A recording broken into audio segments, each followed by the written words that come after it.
कृष्ण कहते हैं, जब जब संसार में धर्म की हानि होगी, अधर्म की विजय। अब मैं इस पृथ्वी पर अवतार लूंगा। अमीर बनने के लिए एक एक क्षण संग्रह करना पड़ता है, किंतु अमर बनने के लिए एक एक क्षण बांटना पड़ता है। जिंदगी में सब कुछ खत्म होना जैसा कुछ भी नहीं होता। हमेशा एक नई शुरुआत हमारा इंतजार कर रही होती है। भगवान श्री कृष्ण के विचार, ये अर्जुन, मैं भूत, वर्तमान और भविष्य के सभी प्राणियों को जानता हूँ, किंतु वास्तविकता में कोई मुझे नहीं जानता। लोग कहते हैं अपनों के आगे झुक जाना चाहिए, किंतु सच बात तो यह है, जो अपने होते हैं वह कभी झुकने नहीं देते। वह दिन मत दिखाना कान्हा कि हमें खुद पर गुरूर हो जाए, रखना अपने दिल में इस तरह की जीवन सफल हो जाए।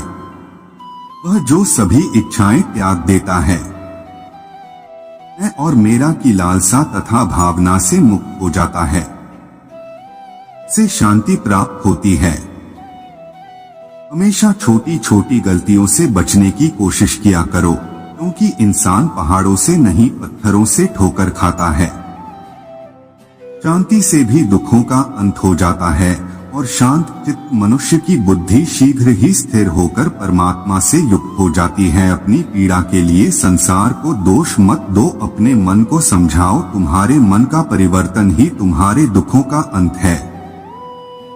श्री कृष्ण कहते हैं, एक बार माफ करके अच्छे बन जाओ, दोबारा उसी इंसान पर भरोसा करके बेवकूफ कभी न बनो। इच्छा पूरी नहीं होती तो क्रोध बढ़ता है, और इच्छा पूरी होती है तो लोभ बढ़ता है। इसलिए जीवन की हर स्थिति में धैर्य बनाए रखना। अगर तुम अपना कल्याण चाहते हो तो सभी उपदेशों, सभी धर्मों को छोड़कर मेरी शरण में आ जाओ। मैं तुम्हें मुक्ति प्रदान करूंगा। जो हुआ अच्छा हुआ, जो होगा अच्छा होगा। स्वयं को मुझ पर छोड़ दो, अपने कर्म पर ध्यान दो। कर्म ऐसा जो स्वार्थरहित अपरहित हो। कृष्ण ने दुष्टों को भी अपनी गलती सुधारने का मौका दिया, क्योंकि वो किसी मनुष्य को नहीं, उसके अंदर के बुराई को मारना चाहते थे। संदेह की स्याही से संबंध के पृष्ठ पर कभी शुभ अंकित नहीं होता, इसलिए अपने मन के विचार और संबंधों का आधार दोनों ही शुभ रखें। मोहग्रस्त होकर अपने कर्तव्य पथ से हट जाना मूर्खता है, क्योंकि इससे ना तो तुम्हें स्वर्ग की प्राप्ति होगी और ना ही तुम्हारी कीर्ति बढ़ेगी। इस भौतिक संसार का यह नियम है, जो वस्तु उत्पन्न होती है कुछ काल तक रहती है, अंत में लुप्त हो जाती है, चाहे वे शरीर हो या फल हो। यदि कोई व्यक्ति प्रेम से, भक्ति से पुष्प, फल, जल भी मुझ पर चढ़ा दे तो उसी भाव से उसे स्वीकार करता हूँ, वह मेरा प्रिय भक्त होता है।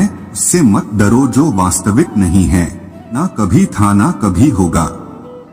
जो वास्तविक है वो हमेशा था और उसे कभी नष्ट नहीं किया जा सकता। जीवन में आधे दुख इस कारण जन्म लेते हैं क्योंकि हमारी आशाएं बड़ी होती हैं।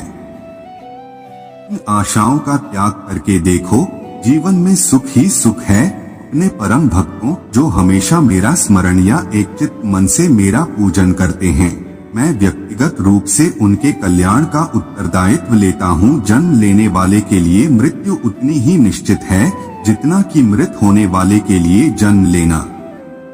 इसलिए जो अपरिहार्य है उस पर शोक मत करो। श्री कृष्ण ने कहा है, अगर तुम्हें किसी ने दुखी किया है तो बुरा मत मानना। लोग उसी पेड़ पर पत्थर मारते हैं जिस पेड़ पर ज्यादा मीठे फल होते हैं। अंत काल में जो मनुष्य मेरा स्मरण करते हुए देह त्याग करता है, वह मेरी शरण में आता है। इसलिए मनुष्य को चाहिए कि अंत काल में मेरा चिंतन करें। यह सच बात है कि भूल करके इंसान कुछ सीखता है, परंतु इसका यह मतलब नहीं कि वह जीवन भर भूल करता रहे और कहे कि हम सीख रहे हैं। कृष्ण कहते हैं, इस जगत में मनुष्य भौतिक वस्तुओं का भोग कर सकता है, अगर वे चाहे तो सब कुछ छीन सकते हैं।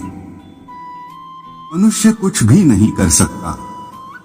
स्वार्थ से रिश्ते बनाने की कितनी भी कोशिश करें, वो कभी नहीं बनते हैं, और प्रेम से बने रिश्तों को कितना भी तोड़ने की कोशिश करें, वो कभी नहीं टूटते। क्रोध से भ्रम पैदा होता है, भ्रम से बुद्धि व्यग्र होती है। जब बुद्धि व्यग्र होती है तब तर्क नष्ट हो जाता है। जब तर्क नष्ट होता है तब व्यक्ति का पतन हो जाता है। आत्मा न तो जन्म लेती है, न कभी मरती है, और ना ही इसे कभी जलाया जा सकता है, ना ही पानी से गीला किया जा सकता है। आत्मा अमर और अविनाशी है। अगर व्यक्ति शिक्षा से पहले संस्कार, व्यापार से पहले व्यवहार और भगवान से पहले माता पिता को पहचान ले तो जिंदगी में कभी कोई कठिनाई नहीं आएगा। विषयों का चिंतन करने से विषयों की आसक्ति होती है, आसक्ति से इच्छा उत्पन्न होती है और इच्छा से क्रोध होता है। क्रोध से सम्मोहन और अविवेक उत्पन्न होता है। कृष्ण कहते हैं, जैसे प्राणी अपने पुराने कपड़ों उतार कर फेंक देता है, नए को धारण करता है, इसी प्रकार यह आत्मा पुराने शरीर से त्याग करके नया शरीर प्राप्त करती है। तुम उसके लिए शोक करते हो जो शोक करने के योग्य नहीं है, और फिर भी ज्ञान की बातें करते हो। बुद्धिमान व्यक्ति ना जीवित और ना ही मृत व्यक्ति के लिए शोक करते हैं। मन की गतिविधियों, होश, श्वास और भावनाओं के माध्यम से भगवान की शक्ति सदा तुम्हारे साथ है और लगातार तुम्हें बस एक साधन की तरह प्रयोग कर सभी कार्य कर रही है। हर किसी के अंदर अपनी ताकत और अपनी कमजोरी होती है। मछली जंगल में नहीं दौड़ सकती और शेर पानी में राजा नहीं बन सकता, इसलिए अहमियत सभी को देनी चाहिए। धर्म युद्ध में कोई भी व्यक्ति निष्पक्ष नहीं रह सकता है।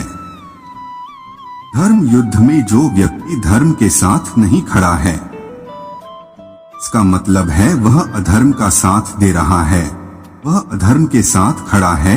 अगर कोई मनुष्य हमारे साथ बुरा कर रहा है तो उसे करने दो, यह उसका कर्म है और समय उसके कर्म का फल उसे जरूर देगा। लेकिन हमें कभी भी किसी के साथ बुरा नहीं करना चाहिए, क्योंकि यही हमारा धर्म है।